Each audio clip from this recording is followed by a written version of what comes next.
in the quiet heart of Maplewood, a town where everyone seemed to know everyone. The Carter family stood as a picture of normalcy. Daniel Carter, a seasoned detective, was known not just for his sharp instincts on the force, but for his unwavering devotion to his wife Emily and their 2 children. Neighbors described them as the family you waved to at barbecues, the couple who hosted Halloween parties, the parents who never missed a school play. But behind that seemingly ordinary facade, something was stirring. It began like a whisper, faint, almost imperceptible, the kind of shift that only someone trained to see the unseen would notice. Daniel had spent over 20 years solving other people's mysteries. He'd walked crime scenes that told stories without words. He'd built his career on recognizing what others overlooked. What he didn't know was that the most complex case he'd ever face was waiting for him at home. Before we dive into this extraordinary story of secrets, betrayal, and unexpected twists, a quick note. If you love unraveling real-life mysteries and gripping true crime investigations, make sure to subscribe and turn on notifications. That way, you'll never miss the next story. And as you listen, think about the choices you would make if faced with Daniel's dilemma, because this case will challenge your instincts at every turn. It began one late evening, long after the children had gone to bed. Daniel was working in his small home office, finishing up a report. The sound of Emily's laughter drifted faintly from the living room. At first, he smiled. It was good to hear her happy. But then something caught his attention. The laughter stopped abruptly, followed by the distinct sound of a phone locking. He stepped quietly into the hallway. Emily was sitting on the couch, her phone face down, her expression composed but slightly forced. She looked up, surprised to see him. "Hey," she said a little too quickly. "Hey," Daniel replied, studying her face. It was nothing, he told himself. People have private moments. Couples trust each other. But something about the way she slid the phone into her pocket stuck in his mind. Over the following days, more subtle things emerged. Receipts from places they'd never visited. A locked laptop. A new perfume she hadn't worn before. Tiny anomalies, each insignificant on its own. But Daniel's instincts told him otherwise. In his line of work, patterns didn't always scream. Sometimes they whispered, and the whispers were getting louder. Daniel tried to shake it off. He told himself he was overanalyzing, a side effect of years spent looking for hidden motives. But his detective's mind wouldn't let go. He began to pay closer attention. When she left the house, how long she was gone, who she spoke to. One evening, as he closed his office door, he noticed a faint light flickering through the gap under Emily's study. She was on a video call. He could hear low murmurs, not intimate, but serious, almost coded. When she ended the call, he heard the laptop snap shut. That night, lying awake beside her, Daniel stared at the ceiling. For the first time in years, doubt crept into the space between them. He decided to do what he did best, investigate. But this wasn't a case he could assign to a unit or bring into the precinct. This was personal, quiet, dangerous. Daniel began subtly. He checked their shared bank account. At first, everything looked ordinary. Bills, groceries, school fees. But then he noticed a series of small transfers, always to the same anonymous account, each just below the reporting threshold. He cross-referenced dates. Each transfer coincided with nights Emily claimed to be working late. He checked phone records. The second number kept appearing, unknown, frequent. The puzzle pieces began to align. Daniel started building a private timeline. He kept notes in a locked drawer away from curious eyes. Each entry was clinical, detached, like any other case. But inside, he was anything but detached. This was his wife. Weeks passed. The evidence grew. What he didn't expect was that someone else seemed to be watching. 2. Deputy Mark Collins had been Daniel's colleague for years. They'd shared late-night stakeouts, laughed over bad coffee, covered each other's backs. So when Mark casually mentioned seeing Emily downtown during an unusual hour, Daniel's ears pricked up. "I thought she was working late," Mark said, pretending it was offhand. "She was with some guy. Looked serious." Daniel forced a calm nod. "You sure?" Mark shrugged. "Could have been nothing. Just thought you'd want to know." The comment lingered long after Mark walked away. Was he helping or hinting at something more? Daniel's investigation deepened. He installed discreet monitoring software on the home Wi-Fi, something he'd never imagined doing. He traced IP addresses, checked email headers, cross-referenced locations. Slowly, a hidden network emerged. Encrypted messages, anonymous usernames, late-night logins. Emily wasn't just hiding something small. She was leading a double life. But what kind of life? The turning point came one night, when Daniel decided to follow her. She left the house under the pretense of a late meeting. He tailed her, careful, professional. She drove to the edge of town, to a quiet cafe near the industrial district. There, she met a man he didn't recognize. Their conversation was intense, their body language deliberate, money exchanged hands. Daniel's heart pounded. This wasn't an affair, this was something else. Back home, he couldn't sleep. The case files in his mind started sorting themselves. Hidden accounts, secret meetings, unknown contacts.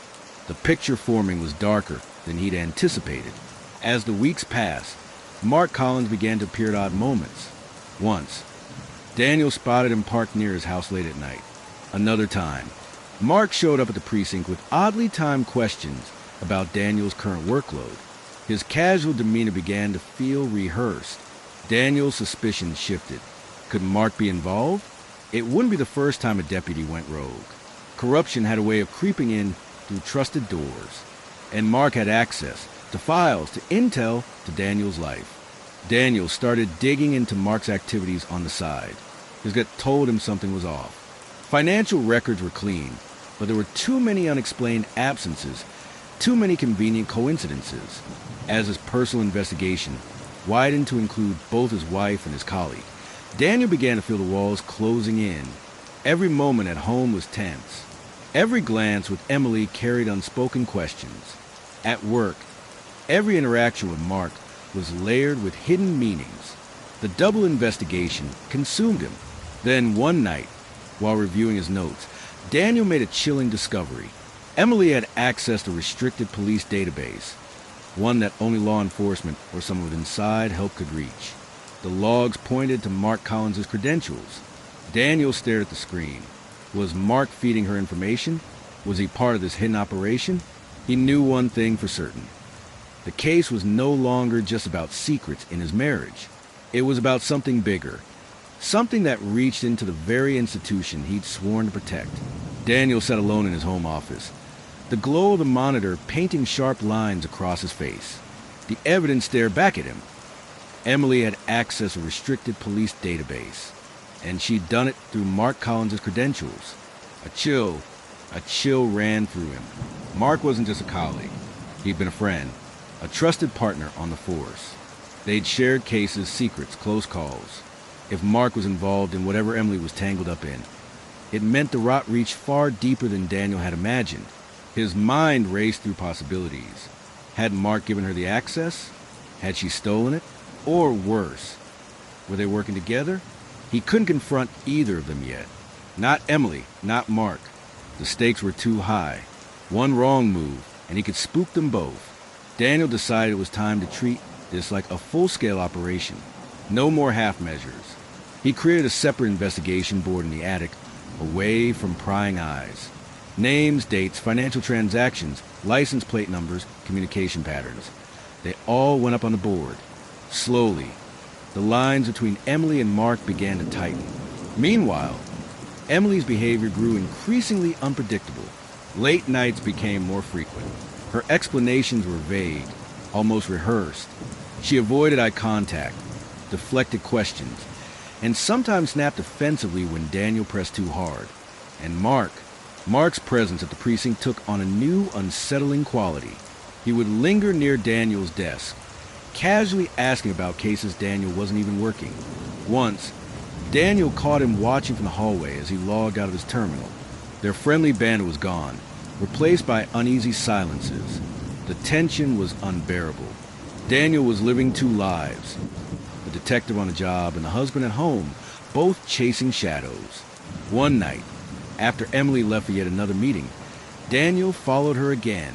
This time, he kept a longer distance, relying on instinct rather than tech.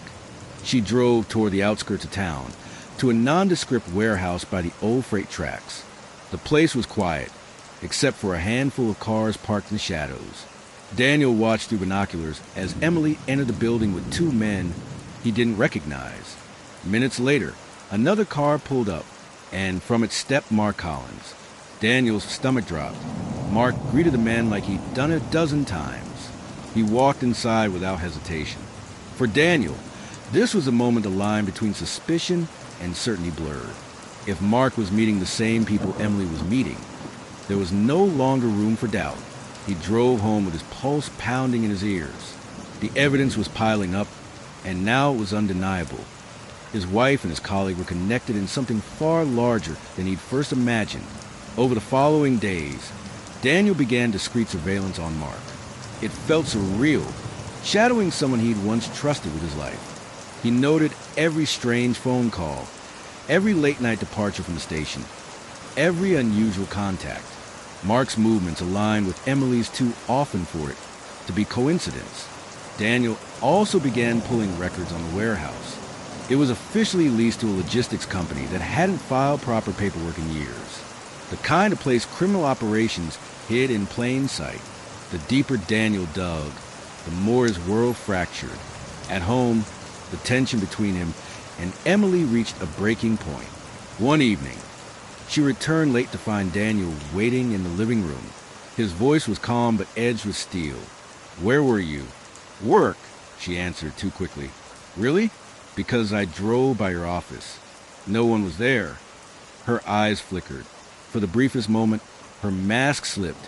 "Daniel, why are you interrogating me?" "Because you're lying to me." Silence.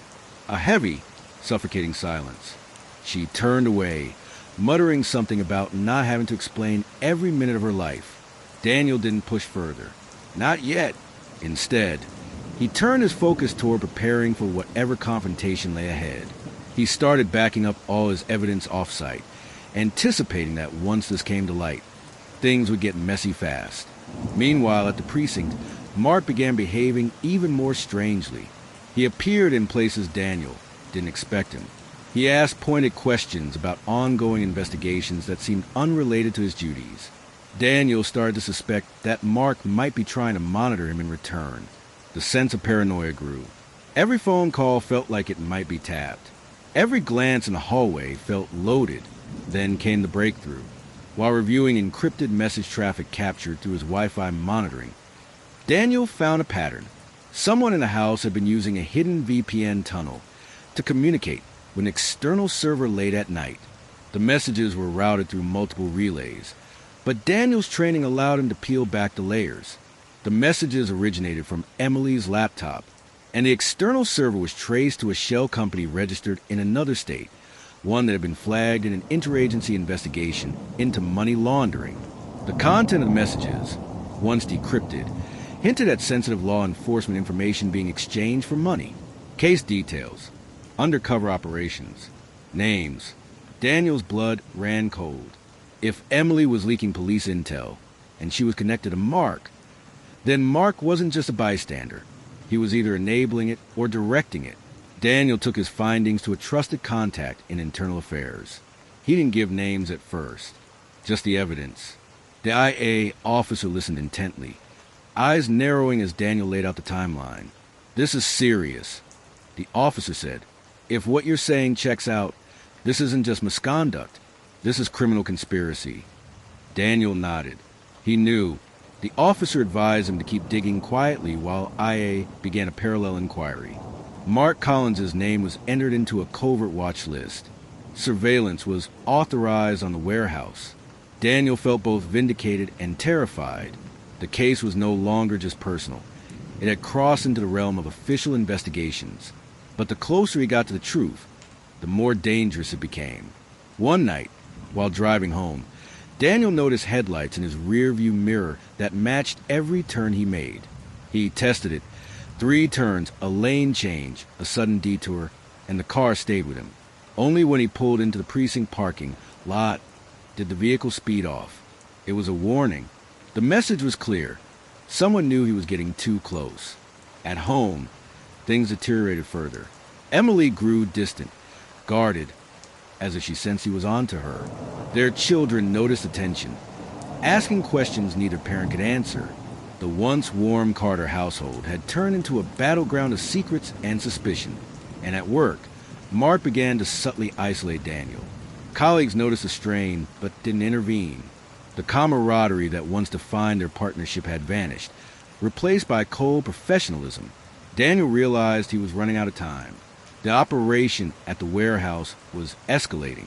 IA surveillance had captured Mark entering the building repeatedly, often after hours. Emily's encrypted communications increased in frequency. Whatever was happening, it was building towards something. The investigation reached its boiling point one stormy night. IA contacted Daniel with urgent news. They'd picked up chatter indicating a major data handoff scheduled for the following evening at the warehouse. If true, this would be the moment everything came to a head. Daniel barely slept. The next evening, he positioned himself near the warehouse hours in advance, watching, waiting. One by one, cars began to arrive. Emily's, the unknown man's, and finally Mark's. Through his binoculars, Daniel watched them gather inside. The tension in his chest was unbearable. This was it. He radioed his IA contact. Units were staged nearby, ready to move in once they had visual confirmation of illegal activity. Inside the warehouse, he could see figures moving, handing over what looked like drives, folders, bags. Mark stood at the center, gesturing like a man in control. Daniel's heart broke and hardened at the same time. His wife and his colleague, standing on the same side of the line, opposite him. This was the moment everything he believed about loyalty, family, and trust was about to shatter.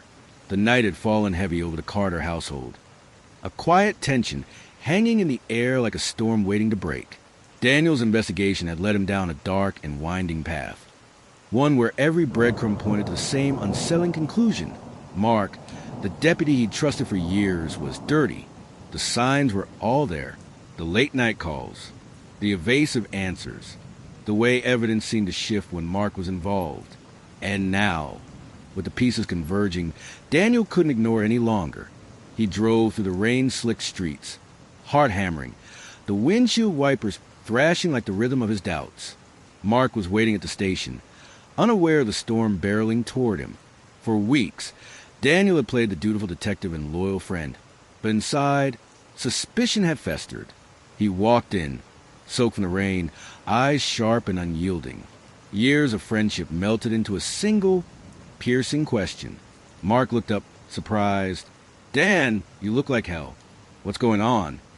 Daniel's voice was steady, but the undercurrent was pure steel. "We need to talk. Now." The interrogation room was cold, sterile, a place built for truth to be dragged into the light. Daniel shut the door behind them, the sound echoing like a gavel. "I've been following the money, the calls, the evidence logs, and every trail leads back to you, Mark. You've been covering for someone. Don't lie to me." For a split second, Mark's face faltered. It wasn't guilt. It was something else. A flicker of pain, maybe fear. But Daniel didn't care. He'd built cases on less. Mark stepped closer. "Dan, this isn't the place." "Then make it the place." Daniel snapped, his hand slamming down on the table. "You think I wouldn't notice? You think I wouldn't see what you've been doing behind my back? I trusted you like a brother, Mark, a brother. And all this time, you've been playing me for a fool." The silence that followed was deafening. Mark's jaw tightened. His usual easy confidence was gone. Daniel had cornered him, and both men knew it. Finally, Mark exhaled, slow and deliberate. "You have no idea what you're walking into." Daniel's eyes narrowed. "Then enlighten me." Mark reached into his jacket slowly. Daniel's hand went instinctively to his holster. But what emerged wasn't a weapon. It was a thin, worn file bound with rubber band. He tossed it onto the table between them. The file slid to stop like a blade. "Read it," Mark said. Daniel hesitated.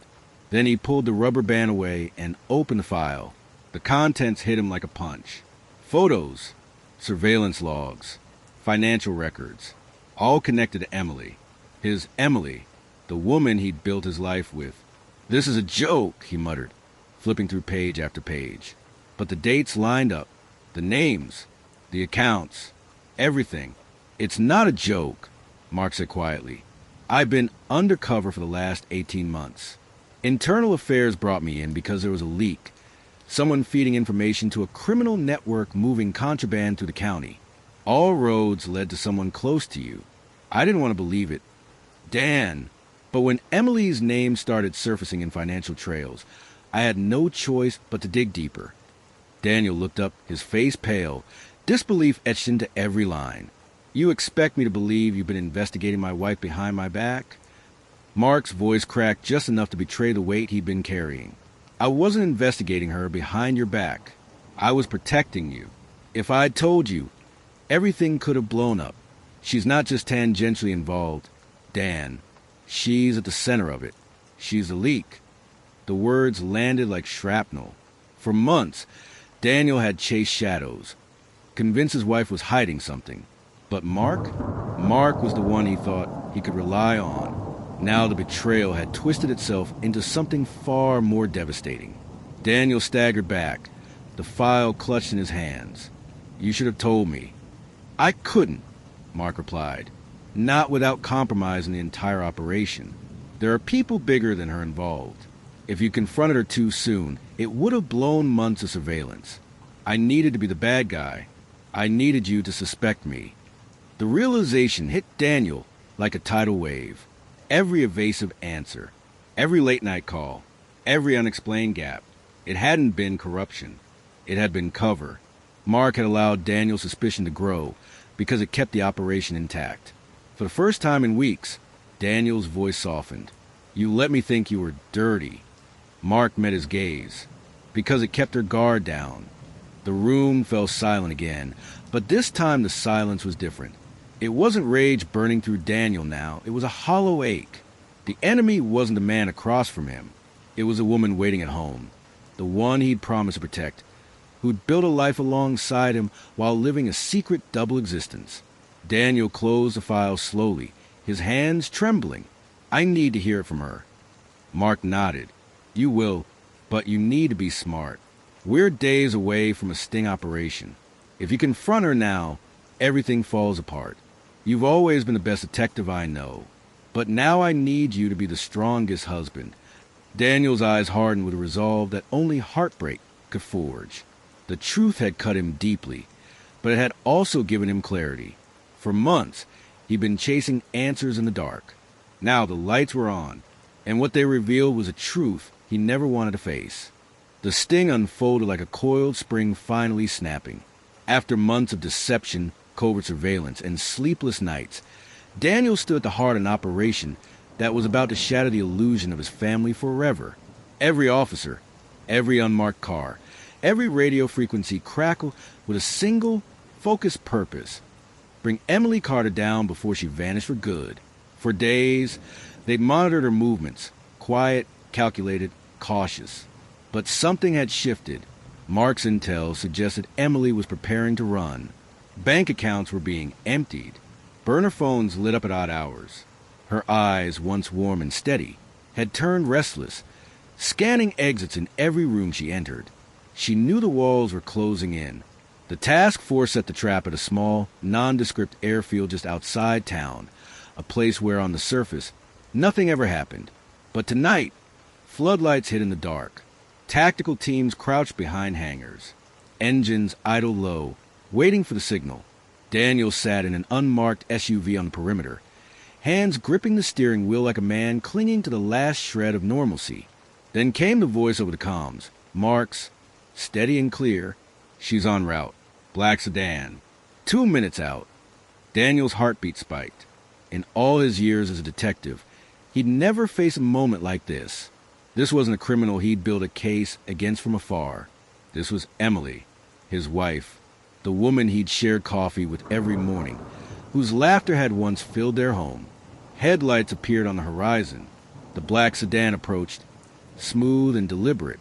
As it neared the hangar, Emily stepped out, hood drawn over her head, bag slung over her shoulder. Even from a distance, Daniel recognized the hurried precision in her movements. She wasn't hesitating. She was escaping, "Hold positions," Mark ordered. "We need her to commit." Daniel's breath caught. Emily walked toward a small private jet, engines already humming softly. She pulled out a phone, muttered something quickly, then handed over a packet to a waiting contact.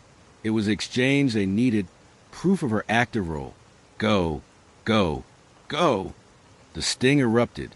Floodlights blasted on, slicing through the night. Officers swarmed from every direction, shouting commands. Sirens wailed. Tires screeched. In an instant, the quiet airfield transformed into a storm of blue and red fury. Emily froze for half a heartbeat, then bolted. She didn't scream. She didn't plead. She ran. Daniel threw open his door and sprinted after her. The world narrowed to the sound of pounding feet and his own ragged breath. For years, he'd chased criminals across alleyways and highways, but nothing compared to this. Every step felt like chasing a ghost of the life he thought he had. "Emily, stop," he shouted. She didn't look back. She cut across the tarmac, weaving between parked vehicles with startling speed. 2 officers moved to intercept, but she slipped past, vaulting over a low barrier like someone who had planned this escape 100 times in her mind.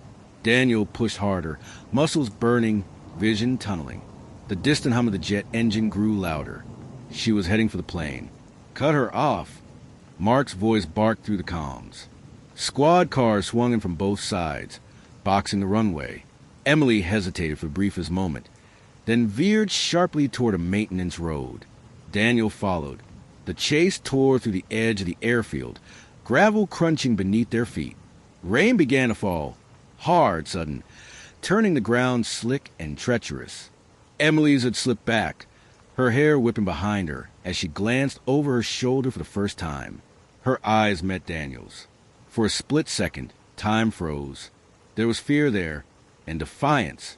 Then she turned and ran harder. But Daniel was closing the gap. Years of training and raw determination gave him the edge. As she reached a chain-link fence, hands clawing for the top, Daniel lunged. His arms wrapped around her waist mid-climb, dragging her down in a chaotic tangle. They hit the muddy ground hard. Breath knocked from both of them.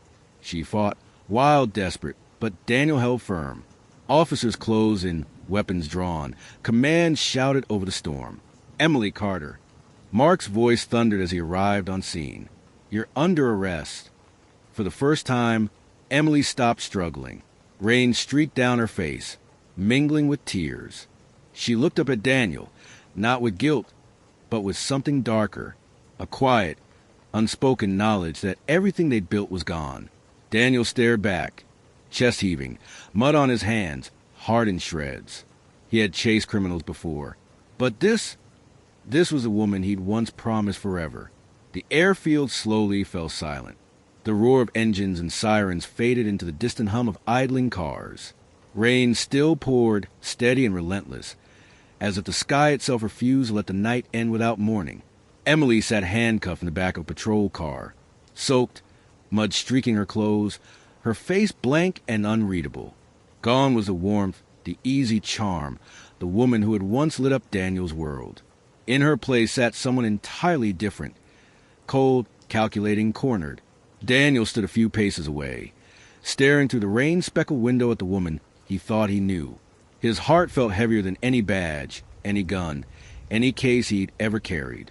Around him, officers moved with practiced efficiency, tagging evidence, securing the plane, radioing in the arrest. But inside Daniel, nothing felt procedural. This was personal. Mark approached quietly, his voice low. "You don't have to be here for the transfer. We can handle it." But Daniel didn't move. He couldn't. When the officers finally opened the door to escort Emily out, she turned her gaze toward him. For a heartbeat, the rain between them seemed to still. Was any of it real? Daniel asked, his voice cracking under the weight of years. Emily didn't flinch. She tilted her head slightly, the faintest hint of a bitter smile tugging at her lips. "Does it matter now?" Those 4 words hit like a gunshot. There was no apology, no regret, only the quiet, cruel certainty of someone who had always been one step ahead. As she was led away in cuffs, Daniel's world, once built on trust and shared dreams, crumbled to ash. He watched the patrol cars roll out into the night, red and blue lights reflecting off puddles like fractured memories. Weeks passed. Investigations unraveled layers of Emily's betrayal. Fraudulent accounts, double lives, buried secrets that stretched further than anyone imagined. For Daniel, every revelation was a knife turned slowly. But amid the pain came clarity. Sitting alone in his living room, walls stripped of photos and echoes, Daniel recorded his final statement for the case file. His voice was steady, but his eyes betrayed the exhaustion of a man who had seen both justice and heartbreak intertwined. "We chase criminals because we believe in truth," he said quietly. "But sometimes the lie lives under your own roof, and that's the hardest one to catch." He paused, then added, almost to himself, "Justice doesn't always bring peace, but it brings closure. And sometimes that has to be enough. Betrayal, justice, resilience." Daniel's story reminds us that even in the closest bonds, deception can take root. And when it does, the fight for truth can shatter everything in its path. If the story gripped you, make sure to like, share, and subscribe for more real-life thrillers that prove truth is stranger than fiction. Tell us in the comments, what would you have done in Daniel's place? Sometimes the most dangerous lies are the ones whispered at home.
$12:56 a.m. on